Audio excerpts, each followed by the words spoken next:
السلام علیکم. کاشانہ بصیرت ورچوئل لائبریری میں آپ کو خوش آمدید کہتے ہیں. اگر آپ نے ہمارا یہ چینل سبسکرائب نہیں کیا ہے تو برائے مہربانی سبسکرائب کریں تاکہ آپ بھی اس لائبریری کا حصہ بنیں اور لائبریری میں موجود کتابوں سے اور آئندہ آنے والی کتابوں سے استفادہ کریں. یہ کتاب موت اور ہم سید محمد حسن رضوی ابن سید محمود حسن رضوی کے اصالِ ثواب کے لیے ان کے خاندان کی جانب سے بذریعہ کاشانہ بصیرت یوٹیوب چینل آپ کی خدمت میں پیش کی جا رہی ہے.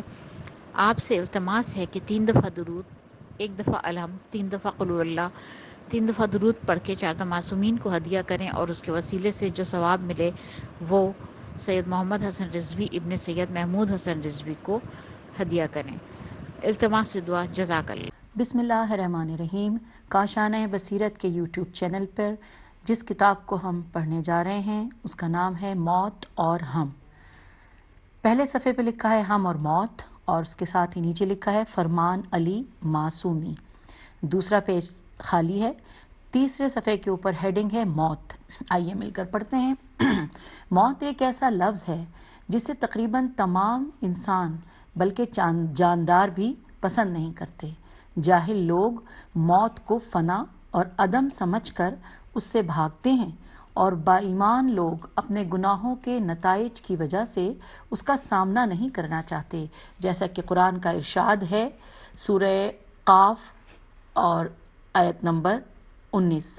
موت کی بے ہوشی اور سختی کا وقت آ گیا جو کہ حق ہے اور جس سے تم بھاگتے تھے، لیکن اس کائنات کے خالق نے ہر جاندار کو موت سے گلے لگنے کا حکم دے رکھا ہے، جس سے بچنا کسی کے بس کی بات نہیں. اور موت ایک ایسی حقیقت ہے جس پر انسان تو کیا سب جاندار یقین رکھتے ہیں. اگلے پیراگراف میں لکھا ہے قرآن کریم میں لفظ موت اور اس سے مشتق ہونے والے الفاظ 185 مرتبہ استعمال ہوئے ہیں، اور خود لفظ موت 52 مرتبہ آیا ہے. موت ایک مختصر اور فانی جہان سے ایک عظیم اور ابدی جہان کی طرف منتقل ہونے کا نام ہے. اگلے پیراگراف میں لکھا ہے کہ اگر ظاہری طور پر دیکھا جائے تو موت زندگی کے زوال کا نام ہے، مادی جسم کے بے حرکت اور بے حس ہونے کا نام ہے. لیکن یہ صرف ظاہری آنکھوں کو ایسا نظر آتا ہے، لیکن حقیقت میں موت ایک لافانی زندگی کا آغاز ہے، ایک ایسا نقطہ آغاز ہے جہاں سے انسان کی خداداد صلاحیتیں کھل جاتی ہیں. اس تنگ اور تاریک قفس سے ہمیشہ کے لیے آزاد ہو جاتا ہے. جس طرح سے ایک بچہ ولادت کے ذریعے شکم مادر کی اس تاریک اور انتہائی محدود دنیا سے اس وسیع دنیا میں قدم رکھتا ہے، بالکل اسی طرح سے موت کے ذریعے انسان اس فانی دنیا سے اس لافانی دنیا میں قدم رکھتا ہے. جس طرح سے بچہ ماں کے پیٹ سے نکل کر ماں کی گود میں آ جاتا ہے، اسی طرح سے انسان بھی اللہ کی زمین سے اللہ کی طرف منتقل ہو جاتا ہے. ہم آگے ہیں پیج 4 کے اوپر. یہاں پر ہیڈنگ ہے ہم موت سے کیوں ڈرتے ہیں، اور اس کے آگے سوالیہ نشان ہے. آئیے جانتے ہیں اس کے بارے میں کیا لکھا ہے. لکھا ہے کہ اکثر لوگ موت کے نام سے ڈرتے ہیں اور اس کے بارے میں بات چیت سے کتراتے ہیں، حتیٰ کہ قبرستانوں سے بھی گھبراتے ہیں. یہاں تک کہ اگر انسان کو کسی چیز سے دور رکھنا ہو تو لکھا جاتا ہے کہ انورٹڈ کاما میں موت کا خطرہ یا موت کی وادی، موت کا منہ، اجل کی گھڑی وغیرہ جیسے الفاظ کا استعمال موت سے خوف کی عکاسی کرتا ہے. لیکن سوال یہ پیدا ہوتا ہے کہ ہم موت سے کیوں ڈرتے ہیں. یہاں پہ سوالیہ نشان ہے. اب اس کے آگے جو نمبر 1 لکھی ہوئی ہے ہیڈنگ کہ دنیا سے شدید لگاؤ. آئیے مل کے پڑھتے ہیں کہ قرآن مجید میں ارشاد ہوتا ہے کہ وہ لوگ دنیاوی زندگی کے ظاہر کو جانتے ہیں اور آخرت سے غافل ہیں. انسان چونکہ حواس پنجگانہ کی زنجیر میں جکڑا ہوا ہے، اسی لیے اس کو زیادہ تر وہی چیزیں سمجھ میں آتی ہیں جنہیں وہ احساس کر سکے. یہی وجہ ہے کہ وہ اس جہان ہستی کے صرف ظاہر کو جانتا ہے. اس کے بعد کوما ہے، لکھا ہے اسی میں اس کا دل لگ جاتا ہے. دنیاوی خوبصورتی، دلکشی، چمک دمک، رنگیلا پن اور رانائیت میں ہی وہ کھو جاتا ہے، اور عالم آخرت جو کہ اس جہان ہستی کا باطن ہے اس سے آگاہ ہے۔ انسان کی پوری کوشش اسی دنیاوی زندگی کو بسانے کی ہوتی ہے۔ ایسے لوگوں کے لیے یقیناً موت ایک دہشت آور اور خوفناک چیز ہے۔ اب آگے چلتے، اچھا یہ جو ہم نے قرآن کی جو آیت کا ذکر تھا اس کا حوالہ تھا وہ سورہ آل عمران کی آیت نمبر 14 تھی۔ اچھا اب ہم آگے جا رہے ہیں کہ نمبر 2 لکھا ہے موت کو فنا اور عدم سمجھنا۔ یہ ہم پیج 5 پہ آ گئے ہیں۔ آئیے جانتے ہیں کہ موت کو فنا اور عدم سمجھنے کے بارے میں کیا تفصیلات لکھی ہیں۔ لکھا ہے کہ انسان فطری طور پر بقا اور دوام کا دلدادہ ہے اور اسے فنا اور نابودی سے نفرت ہے، کیونکہ انسان ہستی ہے۔ یہ ہستی کا ورڈ انورٹڈ کاما میں لکھا ہے، ہستی ہے اور ہستی کو ہستی سے لگاؤ اور رشتہ ہے، نیستی سے نہیں۔ تبھی تو انسان نیستی سے بھاگتا ہے۔ اسی نیستی اور فنا سے نفرت کی وجہ سے انسان موت سے بھی ڈرتا ہے، کیونکہ وہ موت کو فنا اور نیستی سمجھتا ہے، جبکہ قرآن اور روایات کی روشنی میں موت فنا اور معدوم ہونے کا نام نہیں ہے، بلکہ ایک نیا جنم اور ایک نئی ولادت ہے۔ انسان کی ترقی کے مرحلوں میں سے ایک مرحلے کا نام ہے۔ صلب پدر میں ایک مائع قطرہ، پھر نطفہ، پھر خون کا لوتھڑا، پھر جنین، پھر ماں کے پیٹ سے اس دنیا میں قدم رکھنے تک کا سفر، پھر جسمانی اور عقلی نشوونما کے مختلف مراحل سے گزرتا ہوا اس مرحلے تک پہنچتا ہے کہ وہ اس دنیا سے ایک نئی اور ابدی دنیا میں جانے کے قابل ہو جاتا ہے، کیونکہ بقا اور دوام اس کی ذات میں ہے، اور اس بقا اور دوام کے حصول کے سفر میں اسے اپنے مقصد تک پہنچانے والی چیز کا نام موت ہے۔ انا للہ و انا الیہ راجعون کا مطلب یہی ہے کہ اس دنیا فانی میں ہم ایک امتحان کے لیے آئے ہیں اور امتحان دے کر ہمیں اپنے حقیقی مقصد کے پاس جانا ہے۔ البتہ بعض اچھے نمبروں کے ساتھ پاس ہو کر ایک اچھی نوکری اور پوسٹ لے کر جاتے ہیں، اور کچھ امتحان میں فیل ہو کر خالی ہاتھ اور رسوا ہو کر جاتے ہیں۔ تیسرا پوائنٹ لکھا ہے موت کی حقیقت سے آگاہ نہ ہونا۔ آئیے جانتے ہیں، لکھا ہے یہ ایک حقیقت ہے کہ انسان جس چیز سے جاہل ہوتا ہے اس سے ڈرتا ہے۔ تاریکی سے ڈر، مختلف قسم کے جانور اور حشرات سے ڈر وغیرہ اسی جہالت کی وجہ سے ہے۔ موت سے ڈر کی بھی ایک وجہ اس کی حقیقت سے آشنائی نہ ہونا ہے، جیسے کہ معانی الاخبار میں امام حسن عسکری علیہ السلام سے روایت ہے کہ ایک دفعہ امام علی نقی ہادی علیہ السلام اپنے ایک بیمار صحابی کے پاس گئے تو دیکھا کہ وہ صحابی موت کے خوف سے رو رہا ہے۔ یہ دیکھ کر آپ علیہ السلام نے فرمایا کہ خدا کے بندے، کیونکہ موت کو نہیں پہچانتے اس لیے آپ موت سے ڈر رہے ہیں۔ سامعین ہم آ گئے پیج نمبر 6 پر۔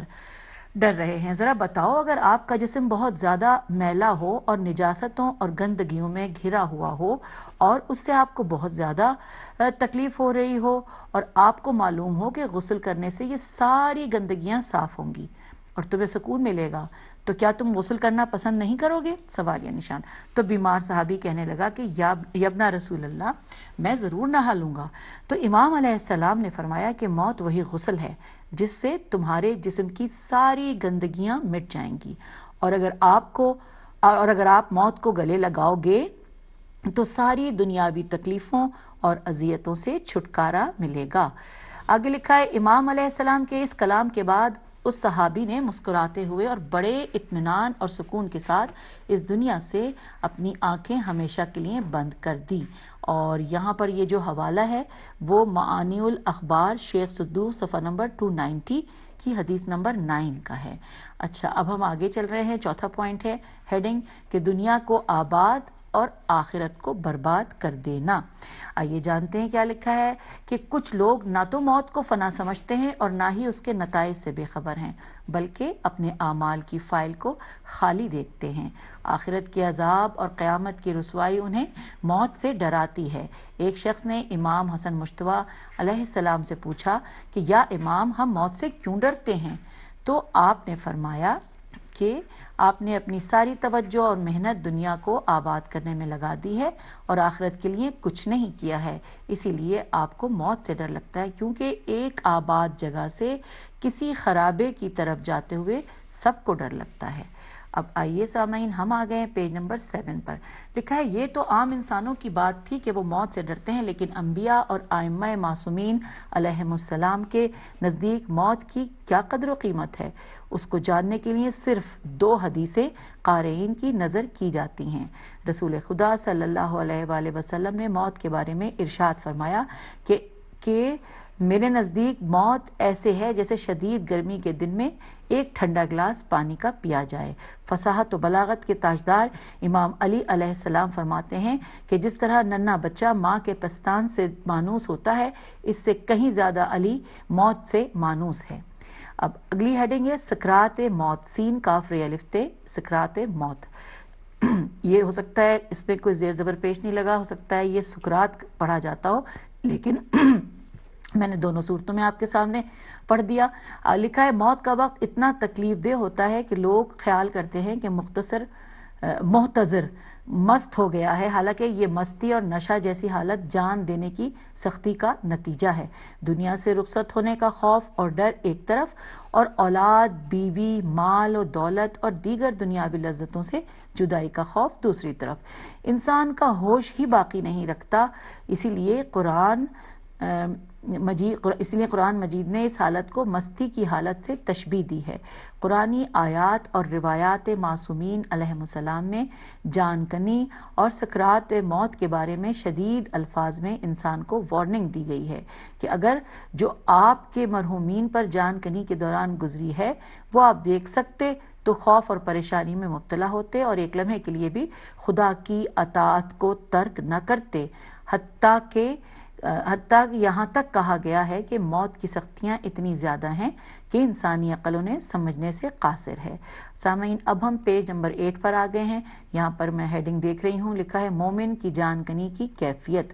آئیے پڑھتے ہیں۔ لکھا ہے قرآن کریم کی آیات اور اہل بیت علیہم السلام کی روایات کی روشنی میں موت نیک اور مومن لوگوں کے لیے ایک خوبصورت تحفہ ہے یا ایک خوشبو سونگھنے کی طرح مزیدار اور مسرت بخش اور دنیاوی رنج و غم سے چھٹکارا حاصل کرنے کا ذریعہ ہے۔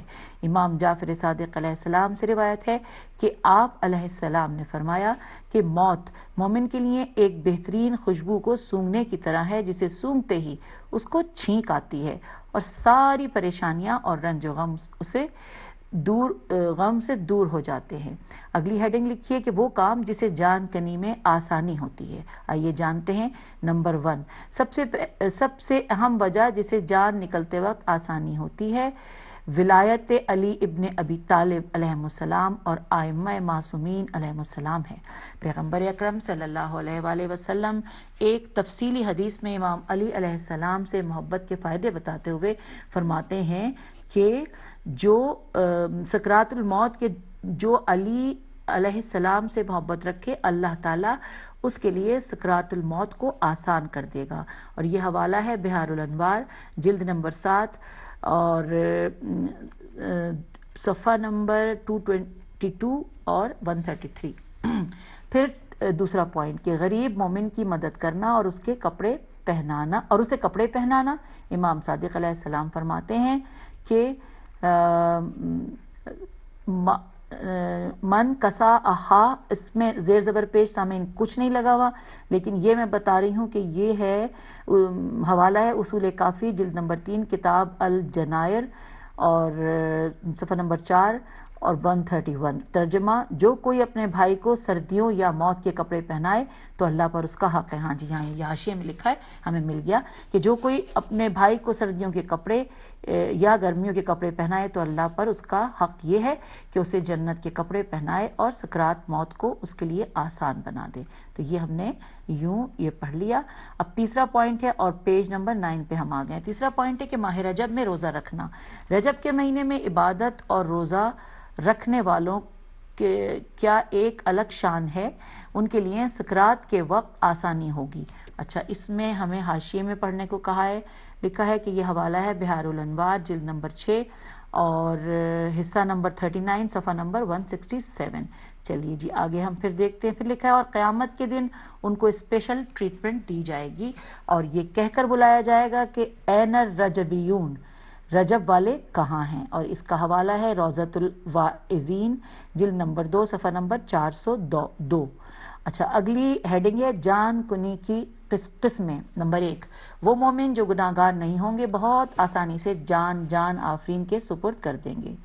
امام علی علیہ السلام سے روایت ہے کہ نیک اور مومن لوگوں کی موت کے وقت ان کو خوشخبری سنائی جائے گی کہ جس سے ان کی آنکھیں چمک اٹھیں گی اور وہ موت کو پسند کریں گے اور آسانی سے ان کی جان نکلے گی.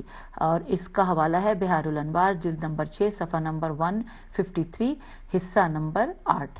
اچھا اب ہم نے یہ پڑھ لیا. اس کے بعد دوسرا پوائنٹ لکھا ہے جان کنی کی جو قسمیں تھیں. دوسری قسم ہے وہ مومن اور نیک لوگ جن کو موت کے وقت سختیاں پیش آئیں گی. کچھ مومن ایسے بھی ہوں گے جن کو جان کنی میں سختی پیش آئے گی. اس کا مطلب یہ ہوا کہ اس مومن کے سارے گناہ ابھی معاف نہیں ہوئے اور اللہ تعالیٰ موت میں سختی کر کے اس کے گناہ معاف کرنا چاہتا ہے. کیونکہ رسول اللہ صلی اللہ علیہ وآلہ وسلم کا ارشاد ہے کہ مومنین کے گناہوں کا الموت کفارت لذنوب المومنین، کے مومنین کے گناہوں کا کفارہ ہے تاکہ مومن جب خدا کے پاس جائے تو ہر قسم کے گناہ سے پاک و پاکیزہ ہو کر جائے. اب ہم پیج 10 پہ پہنچ گئے ہیں اور تیسری قسم لکھی ہے کہ وہ برے لوگ جن کو موت کے وقت آسانی ہوگی. کچھ کفار اور برے لوگ ہوں گے جن کو موت کے وقت کوئی مشکل پیش نہیں آئے گی. یہ وہ لوگ ہوں گے جنہوں نے دنیا میں اچھے کام انجام دیے ہوں گے اور چونکہ خدا کسی کا بھی ذرہ برابر اجر بھی ضائع نہیں کرتا اور دوسری طرف خدا نے قسم کھائی ہے کہ کافروں اور برے لوگوں کا ٹھکانہ جہنم ہوگا. ان لوگوں کی اچھائیوں کا بدلہ اسی دنیا میں نہیں دے گا اور جان کنی کے دوران آسانی بھی انہی نیکیوں کا بدلہ ہوگی. میں دوبارہ سے پچھلا جملہ پڑھتی ہوں کہ شاید کوئی غلط نہ پڑھ دیا ہو کہ ان لوگوں کی اچھائیوں کا بدلہ اسی دنیا میں انہیں دے گا اور جان کنی کے دوران آسانی بھی انہی نیکیوں کا بدلہ ہوگی. اب چوتھی قسم پڑھنے جا رہے ہیں. لکھا ہے وہ برے لوگ جن کے ساتھ جان کنی کے وقت سختی سے پیش آیا جائے گا اور یہ اللہ تعالیٰ کی طرف سے ان کے لیے پہلی سزا ہوگی. اب آئیے اگلی ہیڈنگ کی طرف. لکھا ہے محتضر میم ہے تے زواد رے، محتضر کے پاس معصومین علیہم السلام کا حاضر ہونا. آئیے جانتے ہیں. لکھا ہے علامہ مجلسی رحم اللہ نے بحار الانوار میں 56 روایات بیان کی ہیں کہ معصومین علیہم السلام موت کے وقت محتضر کے پاس آتے ہیں. اور اس کے ساتھ ساتھ حاشیے میں لکھا ہے اس میں کہ محتضر اس شخص کو کہتے ہیں جو مرنے کے قریب ہو اور اس کی جان نکل رہی ہو. تو ہم نے یہ پڑھ لیا کہ محتضر کے پاس معصومین علیہ السلام آتے ہیں. بعض روایت میں اس کی وجہ بھی بیان کی گئی ہے کہ مومن معصومین علیہ السلام کے نورانی چہروں کو دیکھ کر خوش ہوتا ہے، خاص طور پہ ان کی طرف سے دی جانے والی بشارت سن کر آسانی سے جان دے دیتا ہے. اس کے برعکس برے لوگ جنہوں نے پوری زندگی گناہوں خدا کی نافرمانی میں گزاری ہو وہ معصومین علیہ السلام کو دیکھ کر شرمندہ ہوں گے اور ان کے غم و اندوہ میں اور اضافہ ہوگا. اختصار کی وجہ سے یہاں صرف 2 روایتیں ذکر کی جاتی ہیں. اچھا اب آگے لکھا ہے کہ سدیر سیرفی، سین پہ پیش ہے، دال یہ رے، سدیر سیرفی، سواد یہ رے، فے چھوٹی، یہ کہتا ہے کہ میں نے امام صادق علیہ السلام سے عرض کی کہ یا ابن رسول اللہ صلی اللہ علیہ وآلہ وسلم، میری جان آپ پر قربان، کیا مومن کو اپنی روح کے قبض ہوتے وقت دکھ ہوتا ہے؟ سوالیہ نشان. تو امام نے فرمایا خدا کی قسم نہیں. جب موت کا فرشتہ روح قبض کرنے آتا ہے تو شروع میں مومن پریشان اور دکھی ہوتا ہے تو عزرائیل اسے کہتا ہے کہ اے خدا کے دوست تو اتنا پریشان نہ ہو. ہم آ گئے ہیں پیج 11 پر. اے خدا کے دوست تو اتنا پریشان نہ ہو، اس ذات کی قسم جس نے پیغمبر صلی اللہ علیہ وآلہ وسلم کو رسول بنا کر بھیجا، میں ایک شفیق باپ سے بھی زیادہ مہربان ہوں. اپنی آنکھیں کھول اور اپنے ارد گرد دیکھ. اتنے میں رسول خدا صلی اللہ علیہ وآلہ وسلم، امام علی علیہ السلام، حضرات فاطمہ زہرا سلام اللہ علیہا، حسنین علیہ السلام اور باقی ائمہ علیہ السلام کے نورانی چہرے ظاہر ہوں گے اور اس سے کہا جائے گا کہ مرنے کے بعد آپ ان کے ساتھ ہوں گے. تب محتضر نظر آنکھیں کھولے گا اور معصومین علیہ السلام کی زیارت کرے گا۔ اسی اثناء میں منادی خدا کی طرف سے ندا دے گا کہ اے مطمئن نفس اپنے پروردگار کی طرف لوٹ آ، در حال کہ تو ولایت اہل بیت علیہ السلام پر خوش ہے اور خدا کی رضائیت آپ کے شامل حال ہے، پس میرے بندوں یعنی محمد مصطفیٰ صلی اللہ علیہ وآلہ وسلم اور اہل بیت علیہ السلام کے ساتھ مل جا اور میری جنت میں داخل ہو جا۔ اس گھڑی مومن کو موت سے بڑھ کر کوئی چیز پیاری نہیں ہوگی۔ اور یہ حوالہ ہے اصول کافی جلد نمبر 3 صفحہ نمبر 137 میں ہم جا کے پڑھ سکتے ہیں۔ اگلی ہیڈنگ ہے سید ہمیری کی کہانی۔ ہے میم یہ رے چھوٹی ہے، ہے کے نیچے بھی زیر ہے اور ہمیری ہوگا شاید کیونکہ اوپر ایک چھوٹا سا زبر بھی نظر آ رہا ہے۔ چلیے آگے پڑھتے ہیں۔ حسین بن اون نامی شخص کہتا ہے کہ میں سید ہمیری کے مرض الموت میں اس کی عیادت کے لیے گیا۔ اس کے کچھ عثمانی ہمسائے بھی اس کے پاس بیٹھے ہوئے تھے اور کچھ شیعہ بھی۔ سید کا چہرہ کافی نورانی دکھائی دے رہا تھا، لیکن جیسے ہی جان کنی کی حالت طاری ہوئی اس کے چہرے پر ایک سیاہ دھبا نمودار ہوا اور اس کی سیاہی دیکھتے ہی دیکھتے پورے چہرے پر پھیل گئی۔ اس کی یہ حالت دیکھ کر شیعوں کو پریشانی لاحق ہوئی اور اس کے سنی ہمسایوں میں خوشی کی لہر دوڑ گئی کہ دیکھو تم شیعوں کا عقیدہ صحیح نہیں ہے اور اس کی دلیل بھی یہ ہے کہ موت کے وقت تمہارا چہرہ کالا ہو جاتا ہے۔ اب بریکٹ میں لکھا ہے البتہ کہا جاتا ہے کہ سید ہمیری جوانی میں شراب پیتا تھا جس کا اثر موت کے وقت اس کے چہرے پر ظاہر ہوا۔ انورٹڈ کاما یہ بریکٹ کلوز ہو گیا اور ہم آ گئے ہیں پیج نمبر 12 پر۔ اب لکھا ہے آگے کہ سید ہمیری پر دشمنوں کا یہ طعنہ سخت ناگوار گزرا۔ اسی حالت میں نجف اشرف کی طرف رخ کر کے امام علی علیہ السلام سے مخاطب ہو کر کہا کہ کیا آپ کے محبوں کے ساتھ ایسا سلوک کیا جاتا ہے؟ سوالیہ نشان۔ راوی کہتا ہے کہ اچانک سے ایک نورانی دھبا سید ہمیری کے چہرے پر ظاہر ہوا اور دیکھتے ہی دیکھتے اس کا پورا چہرہ نورانی ہو گیا، یہاں تک کہ 14ویں کے چاند کی طرح چمکنے لگا۔ سید ہمیری اٹھ بیٹھے اور چند شعر کہے اور پھر شہادتین اور ائمہ معصومین علیہم السلام کی امامت کی شہادت دے کر موت کو گلے سے لگا لیا۔ وہ اشعار یہ تھے۔ ترجمہ: جھوٹ بولتے ہیں وہ لوگ جو گمان کرتے ہیں کہ علی علیہ السلام مشکل گھڑی میں اپنے محبوں کو نہیں بچاتے۔ خدا کی قسم میں ابھی جنت عدن میں داخل ہوا ہوں اور خدا نے میرے سارے گناہ ولایت ائمہ کی بدولت معاف کیے ہیں۔ آج سے محبان علی علیہ السلام کو خوشخبری دے دو اور ان سے کہو کہ مرتے دم تک علی علیہ السلام سے محبت کریں اور علی کے بعد اس کی اولاد سے یکے بعد دیگرے محبت کریں۔ اب یہاں پہ پھر بریکٹ میں لکھا ہے یعنی ان کو نائب رسول مانیں اور ان کی پیروی کریں۔ اب اس حوالے سے حاشیے میں لکھا ہے کہ یہ قصہ علامہ شبر نے اپنی کتاب حق الیقین جلد نمبر 2 صفحہ نمبر 62 میں مندرجہ ذیل معتبر کتابوں سے نقل کیا ہے۔ مناقب ابن شہر آشوب، امالی شیخ صدوق، کشف الغمہ اور علامہ امینی نے بھی الغدیر میں اس قصے کو نقل کیا ہے۔ اب ہم آ گئے ہیں اس کتاب کو پڑھتے ہوئے صفحہ نمبر 13 کے اوپر۔ یہاں پر ہیڈنگ ہے بڑی جس پہ لکھا ہے محتضر یا قریب الموت شخص کی نسبت ہمارا وظیفہ، یہ ہیڈنگ ہے۔ اب اس کے نیچے لکھا ہے پہلا پوائنٹ کہ بیمار کی عیادت کریں، کہ یہ بات کسی سے پوشیدہ نہیں کہ روایت میں بیمار کی عیادت کی بہت تاکید کی گئی ہے اور اس کے لیے بہت زیادہ ثواب بھی ذکر کیا گیا ہے۔ ہم یہاں پر صرف ایک روایت کے ذکر پر اکتفا کرتے ہیں۔ ابو حمزی سمالی امام محمد باقر علیہ السلام سے روایت کرتے ہیں کہ آپ علیہ السلام نے فرمایا کوئی بھی مومن کسی مومن بھائی کی عیادت کرے تو خدا کی رحمت اس کے شامل حال ہوتی ہے۔ جب بیمار کے پاس سے واپس لوٹتا ہے تو اللہ تعالیٰ 70,000 فرشتوں کو اس کے لیے استغفار اور اس کے لیے رحمت طلب کرنے پر مامور کر دیتا ہے، اور وہ فرشتے اسے کہتے ہیں کہ تم پاک اور پاکیزہ ہو گئے ہو اور جنت آپ کے لیے حلال کر دی گئی ہے۔ حوالہ ہے اصول کافی جلد نمبر 3 صفحہ نمبر 120۔ دوسرا پوائنٹ ہے کہ بیمار کو شہادتین اور ائمہ علیہ السلام کی ولایت کی تلقین۔